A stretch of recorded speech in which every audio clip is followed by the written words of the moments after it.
Hello, everyone. Welcome to another episode of the Unfiltered Group podcast. I'm your host, Nora, and this is my co-host, Kat. Hi, everyone. How are you feeling today? Tired. I'm so tired, like mentally tired, but I feel good. We had a long weekend. Why don't we fill them in on our very exciting weekend that we just had? Oh my gosh. So we got invited to Fidelity's grand opening celebration, which was really nice. And then we had our official launch podcast party this Sunday. And I feel so overwhelmed by all the love and support. And it was amazing. It was incredible for everybody that showed up, all our friends, our family members, everybody that helped with the setup, helped with preparing for the party. Shout out to everybody. It was such a blast. I know the heat wave was brutal, but you know what? It was all worth it. Special shout out to DJ Mike, who handled the heat like a champ. Yes. And just really setting the vibe for the party. I'm so excited. This is just like the beginning. I know. I'm really, really excited. It was just so nice, with all the food and the drinks and the vibes and everybody. It was nice that we were able to actually go in and out of the building because that way people were able to kind of cool off. Mm-hmm. And also nice to finally connect with a little community that we had. Yes. And talk about our vision and hear the feedback from people in person. Yeah. Versus just reading them behind a screen on our phones. That was really special. And a lot of our close friends really showed up. And then they went to Forward. They went to Forward and they got, you know how when you get bottle service and Forward, you can get the sign, and they got us a sign that says Unfiltered Brew, which was so amazing. We'll post a video on, I think, to this podcast video would be yeah, we will. It's so amazing we had our cookies with our faces on it. We had little goodie bags that we gave away. It was so much fun, and people were able to get into the pool and cool off later. We had a pool in the area. There's a few people at the building that live there that didn't know about us. Yeah. And they got to know us, and they came and joined us, which was so nice. Yeah, we had the party at Kat's community building. It was a private event, but again, you can't really stop people who live in the building to come in. It means a lot when people really see the hard work that you've put in, and it's been a year of progress and evolution. They see obviously the pretty product. They don't get to see the tears and the hard work, the long hours. So I'm really excited. And the sleepless nights of trying to figure things out. And I'm really proud of both of us. I just, for a moment, that morning when you and I woke up, and I was like, oh my gosh, just a year ago at the same place in the pool deck, you and I talked, and we were like, oh my gosh, I wanted to always start a podcast, and we just connected so well, and it was just so natural and organic. And here we are a year later, literally having our launch party. We've came so far, and I'm so proud of both of us, and it was amazing. And the amount of the amount of support and love that was poured into us and the party, it was just overwhelming that at the end, you and I both sat when everybody left. We were sitting outside on the couch, and we were just kind of just being in that grateful moment. Oh my gosh, everyone just came for us, and just where we're at, and where we're going. And it was truly, truly amazing. We had a moment of silence. Yeah. And enjoyed a few cookies with our faces on Yes. But anyway, speaking of getting into working, on by the way, podcast, everybody look at our cup real quick. Thank you to our amazing friends that got us this. My favorite mug. Our happy place, always and forever. Let's dive into our topic today, since speaking with multiple people at the party really sparked this interest of making this episode in regards to our backgrounds in our careers and our education, because a lot of friends that came to the party were people I worked with in the past and people I went to school with, and they were asking a lot of questions how did you get into this, and what sparked your interest to get into podcasting, and we feel like you've had 9 lives in the last few years. I really want to dive into that today. I'm gonna ask you this, Kat, since you're in your mid-30s right now, what did you think you'd be doing at your current age when you were 21? Or when you were like in your teen years. In my past year. Yeah. In my the Kat that's in the past, she would have probably been, I always thought to myself, I'm going to get married.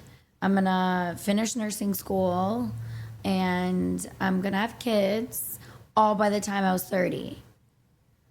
I'm 36 years old and my whole life has shifted 360, which in a good way. Did you have like a dream job? I always wanted to be a nurse and then go into being a nurse practitioner. That was my biggest thing. Like I've always, ever since I was, so what inspired me to wanting to be a nurse is when I was young, I had mentioned to you that I had surgeries. Mm-hmm. So as a kid, like I was like, most of my childhood I spent like in the hospital because of like the health issues that I was going through.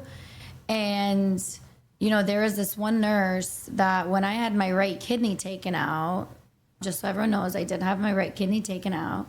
And I was in a hospital. One kidney right now? I have one kidney right now, and you are totally able to live with one kidney. Learn something new about you. I swear I told you this before. So I have one kidney right now, and I've had one kidney since I was 7 years old. Really? 7 years old, yeah. Oh, wow. So I remember just being in that nursing, like my parents obviously couldn't stay with me at the hospital because of work, and like just they had to, back in the day, like they weren't able to take off that much. So I just remember being in the hospital for a few days because you had to, obviously. And there's a nurse that just came every night. She put me to bed.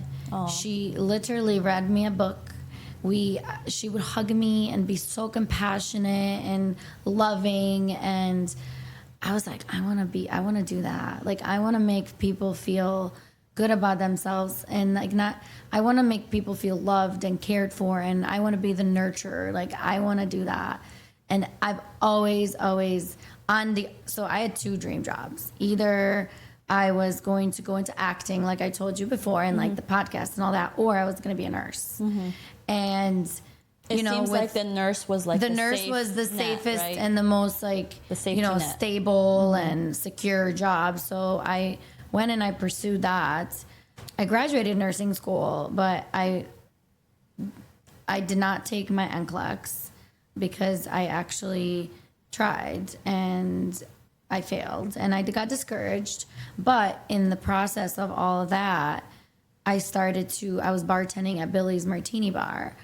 And that's when I fell in love with the hospitality industry. And that's where my whole mindset changed. Like going from totally different field to being in the hospitality. It just, I don't know. It just, when they say you set your soul on fire. Was that your wake up moment when you didn't pass the exam? I was happy and Did you think of retaking the exam?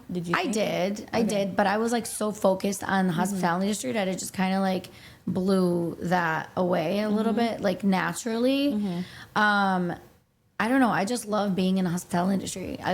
It's a whole new ways of helping people. Like, you know, like being a bartender, I was a therapist. I was someone that you meet new people. You meet new people all the time. You share your stories and you inspire people by your own stories, and you just talk to people. I've always had the best conversations with people sitting at a bar. Like crazy conversations with random people I've never met and probably would never speak to them again. Yeah. So I could see why you kind of fell into that. And my family, of course, was not happy about me being like in the bar industry, and especially like back at home, you know, if you're a girl and you're a bartender, like what are you doing with your life? This and that. But people don't ask me what I'm doing with people should ask you if you're happy doing what you're doing. Like not that I would have never been happy being a nurse. Like I think, and so many of my nurse friends would like, oh my gosh, like, are you going to pursue that? Like you would be such a good nurse. You're so nurturing, compassionate, empathetic.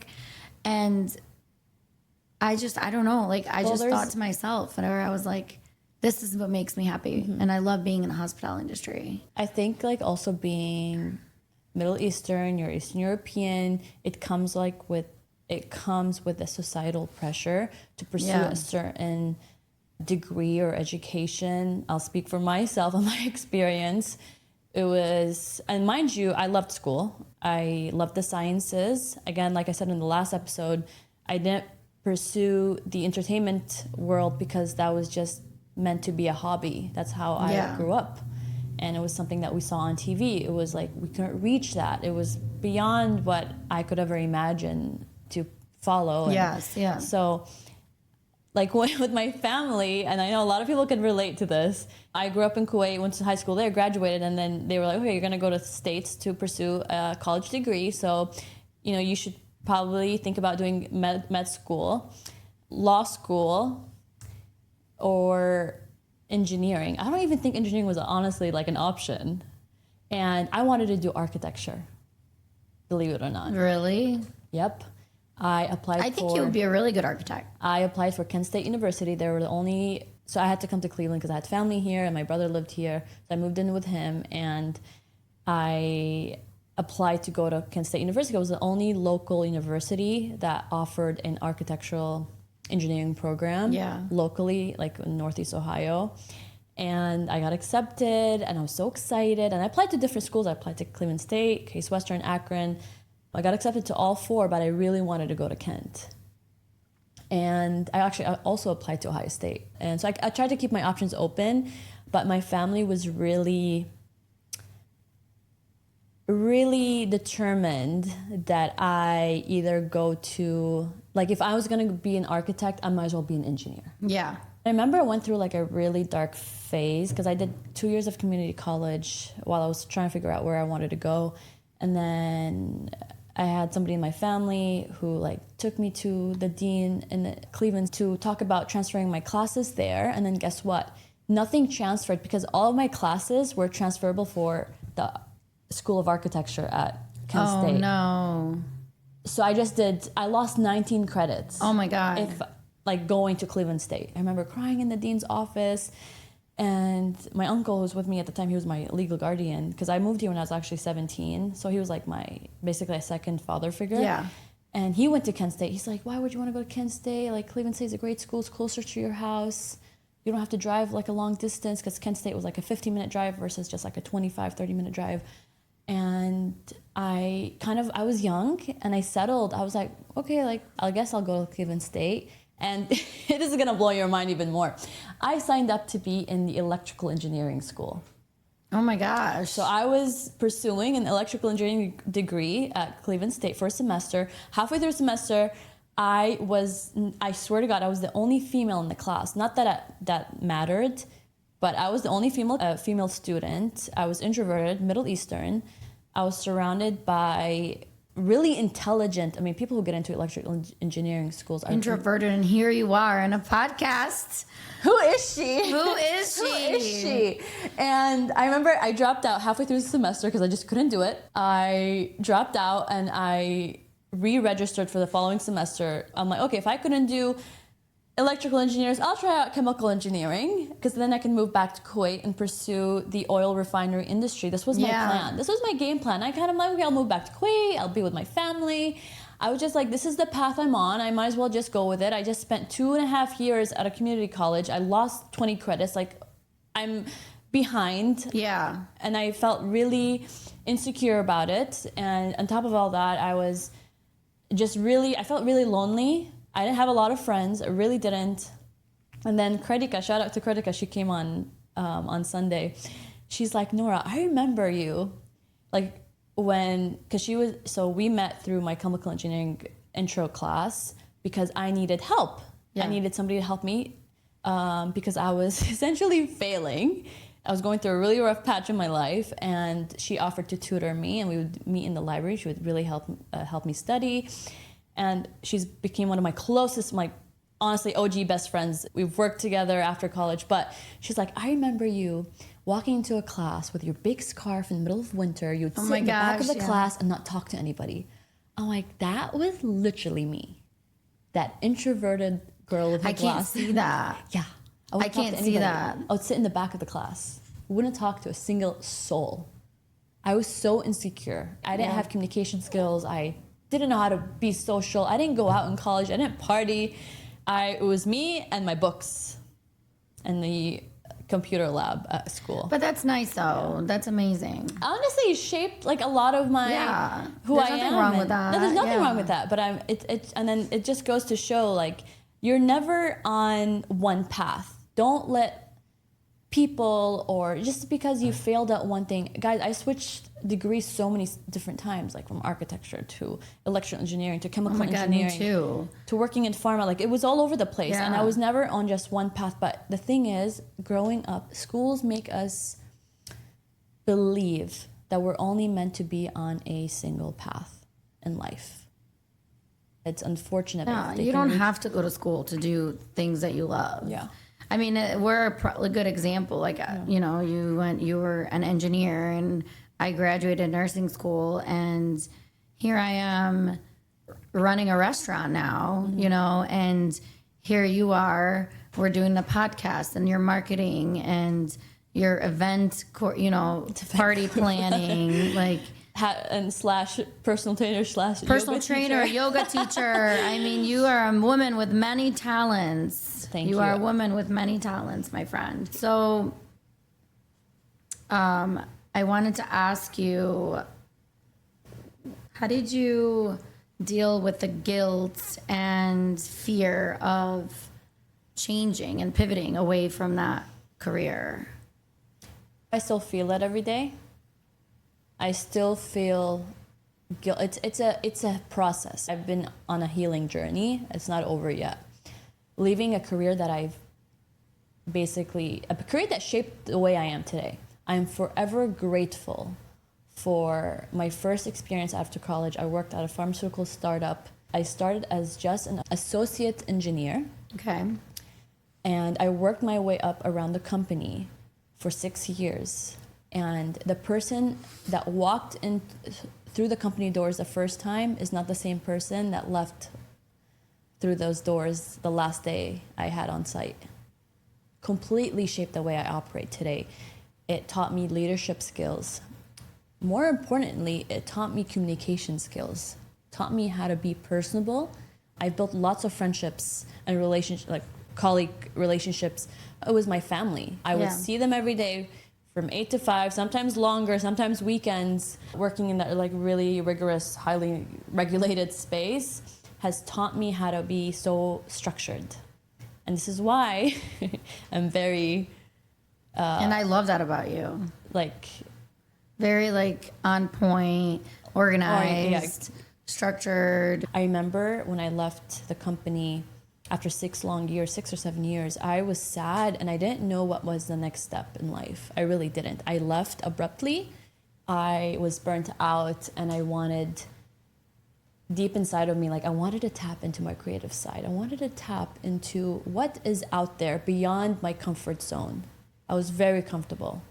I worked with the same people for 6 years and I wanted, and it was a risk. I really took a risk and it wasn't pretty at first. I remember crying. I had sleepless nights. I didn't know what I wanted to do. I'm like, what's my next path? Like, where am I supposed to be? I flew to Kuwait after not visiting for 7 years, spent time with my old friends and my family, got into yoga teaching and personal training for a few months. And then I got back, and then I went back into engineering again because I'm like, okay, I still don't know what I want to do, so I might as well just go back and explore another engineering role. And I did, and I don't regret it at all. I really don't, because it's brought me to this point today, and it taught me perseverance, my like analytical skills and project leadership skills, and the way I operate today to manage this podcast and communicating with you and being able to like be professional. You can pivot outside of your lane, and it's. I know I went off of the question you asked me. Essentially, what was it like? If I feel guilty, I do feel guilty. Yeah, it's like, how do you handle that guilt? I have to remind myself that every uncomfortable pivot is just. It gives more room for growth and more opportunity. I'll have sleepless nights, but it keeps me going. Yeah, I want to figure this out. I want to tap into this. I want to learn this. And I've learned so many skills over the last year, just tapping into this podcast, the marketing, digital marketing, even meeting you and getting into the hospitality world, because, you know, I did have event planning experience too. We started like a little event planning business. I think you don't have to be in one lane. No. Like you don't have to be, you know what I mean? Like you don't have to do one thing. But, you know, in the digital world that we're in right now, and that we're always scrolling on social media, and a lot of what we do now has to do with social media, right? I find myself scrolling at times. Do you ever find yourself like comparing yourself to like girls on social media? I do sometimes, yeah. I do. I find myself more so looking at all the posts I have before, like looking at the posts, and everyone's like, like people are with families, they're having kids, they're posting engagements, all this, and I just like kind of like look at myself, and I'm like, well, like where am I at here, you know? And I compare myself. I was like, all right, well, I'm at 36 and I'm not married. I don't have kids. I'm not doing this. But then I like also focus on where I'm at right now, and like you don't have to be a certain age, or you don't have to do certain things in a certain way like everyone else does to be where you're meant to be. You know? Yeah. I do compare myself though. I do. I look at things like people and posts and all that, and I'm like, oh my gosh, like should I be there? Should I be doing that? Should I? Have you ever taken a social media break? I know recently we both have not, but I have for like a week, and then I just hopped right back on it. Mm-hmm. It's like addicting. I took a really long break last year. A really long break. I think it lasted a couple months. So when I reappeared, I think in the fall, everyone was like, "Where have you been?" But it's really good for your mental to get off. I try to get off at least like once a week, where I'm not posting. I know it's really hard because we are with the podcast now, and it's hard. And also, if anyone's listening and knows of anyone that's interested in a little internship with us, we are looking for a summer intern to run our social media. You'll get a chance to be in the room with us when we're recording. We'll introduce you to our network. You'll shadow me and shadow Kat, learn more about the digital media world and digital marketing. So if anybody knows, anybody that's interested, and a videographer, we need a videographer to follow us, because there's moments that you and I are doing things and we're out, and or we're like at an event and that needs to be captured, and we just haven't captured that moment. And I feel like we need to capture every moment that we're in. If anybody's in the greater Cleveland area that wants to work with us, shoot us a message.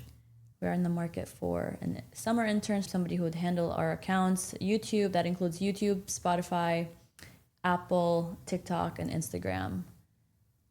So I have a question. Not that I have a question. I'm gonna go back to us trying to like figure out what we want to do in life, hopping from one career to another. Can I tell you something that like crossed my mind that I really wanted to be in? What? I wanted to always be a tarot reader. Of course, out of all people. I literally told myself sometimes, I'm like, maybe I should go be a tarot reader and go read people cards, because I find myself very intuitive, and I read people very easily. Like you walk into a room and I can even feel your energy and read you before you even say a word. So I feel like a lot of Aquariuses are, I know this is totally off subject, but a lot of Aquariuses are intuitive. Are you somebody that wakes up every morning and reads her horoscope? Yes. Are you really? I also watch those YouTube videos on, have you ever watched a YouTube video on tarot readers? They read it's like a collective reading that they read. I've seen them for different signs. Through scrolling. My mom was really into the whole horoscope thing, and I can read a person and tell what their sign is just by their behavior. I'm usually really good at that, but I've kind of steered away from that because I don't want to know. Yeah. I don't want to know. I love knowing. Well, that's what we just love that stuff. We just talked about that. Can we just have a segment when we come on here and I read your cards? I actually took tarot reading classes. Shout out to Jeannie for teaching me. Doesn't that tap into the other side though? I don't know, the dark side. No, because there's not. a lot of the tarot readers believe in God, and a lot of the tarot readers are very spiritual and it's not like dark magic. I mean, you can like get into that, but I mean, that's like a conversation for a whole nother time, but not every single tarot reader practices black magic. I'm not gonna disagree with that, but I have my opinions on tarot readers. I really do. Yeah. I've never been to one, nor do I ever. Like, I've thought about it like at one point in my life. Oh my god, like what would it be like to just know for once? But there are some out there. Like, I've gotten scanned before. I'm not kidding you. I feel like she told me stuff though. They say like, okay, for example, if you go up to somebody and be like, I'm meeting up with an ex-boyfriend, and she's gonna tell you the stereotypical answer of, which is like the most obvious. No, you should not be going out with your ex. You should just block his number and move on. Like, that's the most obvious thing somebody can tell. I would tell you this. Don't. No, I should know. Never call an ex. No, I remember calling, like when I still lived in Nashville. I remember calling this lady, and she was like, "Oh, if you got some like black, like you got some energy around you," and I'm like freaking out. I'm like, "What energy do I have?" She's like, "If you want me to cleanse it, it's gonna cost like $400." Is she gonna cleanse it or make it worse? And I'm like, okay. So I literally went to her, and she like tried to cleanse me, and then I realized I was getting scammed. It was like $400 later. Can I ask you this? I'm like, what in the hell is this lady trying to do with me? You go to church. Yes. So how would that interfere with your, going to church? Doesn't it kind of like... It does, yeah. I mean, like... Go against each other? When you're Catholic, like a lot of Catholics don't believe in that. They think it's like a sin. I mean, it is. I mean, not if they think it is a sin. It is a sin. I mean, I think it is a sin because like it's a sin to what go I to believe in. And my mom yelled at me all the time. She's like, "Why are you going to that? That's terrible." It's just more so for entertainment purposes, I guess. Have you ever actually, now that you're sipping that coffee, have you ever had those? Yes, the Turkish coffee readings. Yes, I have. Coffee? Yes, and that stuff is actually... Some of that stuff is some scary truth. Stuff. Yeah, I've had. Yeah. There was a woman that we were friends with back in Kuwait. We were good friends with, and she used to come over and have Turkish coffee with my mom, and they'd flip the little cup over, and then they'd flip it back. The leftover ground coffee basically drips, and it forms some weird shapes, and like she's able to read like. By the shapes what your future looks like. Yeah, and it was really creeped me out as a kid. And I remember my dad used to come home and get mad at my mom because my mom would get into it too. And it's a sin, only God is all-knowing. And I tend to believe that now. And that's why I asked you, like, how does that interfere? I mean, it definitely interferes. I find myself I'm very spiritual, but I'm also religious too. Like, I believe in God. And I have a strong relationship with God, but I also like being spiritual and doing yoga and meditating and all that stuff like that.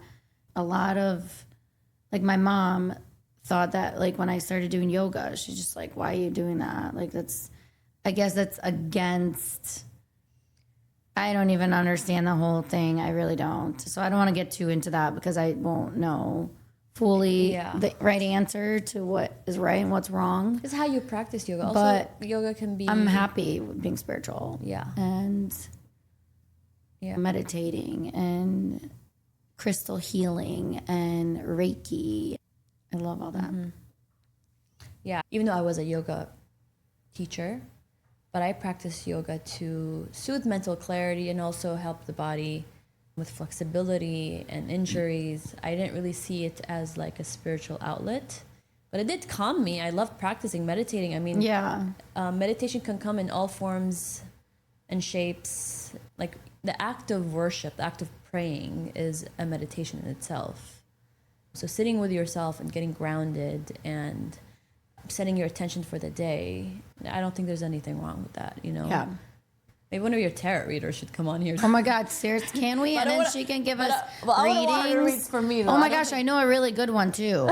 I don't think I would. I know a really good one. I do have one question for you, which I'll answer for myself as well. What? Going back to what we talked about earlier, from pivoting from one career to another, what would you tell what would you tell Nora, like your past self, on that was scared? Like, what would you tell yourself? Like, before you took that leap of faith, like, what is it that you thought of, and what would you tell yourself? I would tell her that you're going to be so proud of yourself, and you're going to meet incredible people on that journey that leave a huge impact in your life. You're going to inspire others to follow their dreams and take a risk, and that it's all going to be okay. It's all going to be okay. Yeah. It always ends up working out. It always ends up working out. No matter what you go through, and no matter what, like good or bad, it always ends up working out. And for example, like I would tell myself that you just have to be honest with yourself, and you have to go deep within and think of it like what you truly want and like what makes you really happy. Like block out all the noise of everybody else around you and just go deep within to see like what makes you happy, and that the leap of faith that you're about to take is uncomfortable and it might feel like a free fall, but that's the part. Like, change is everything, and you should trust yourself. Fear means you're growing. Courage and strength, that's like having the courage and strength to go for it. That's the part that changes everything. And you just have to trust for yourself, and what's waiting for you is way bigger than what you're leaving behind, and you just have to go for it and to be proud of yourself. I want to encourage our listeners to DM us with their own pivot story, or whether they're switched careers, moved to a new country, learned a new language, I don't know, got divorced and married. Tell us your story. We want to get to know you as well. We love hearing different stories, and just remember that just because you're one place now does not mean it won't change in a year, because life is unpredictable and it changes in the split of a second. We hope this episode reminds you that you can change your mind, you can rewrite your plan, and you can do it with like complete power. So thank you guys for listening. You are where you need to be right now. Yes. We love you, and follow, share, and subscribe. Bye, guys. Bye. Your Cheers. favorite girls. Favorite girlies.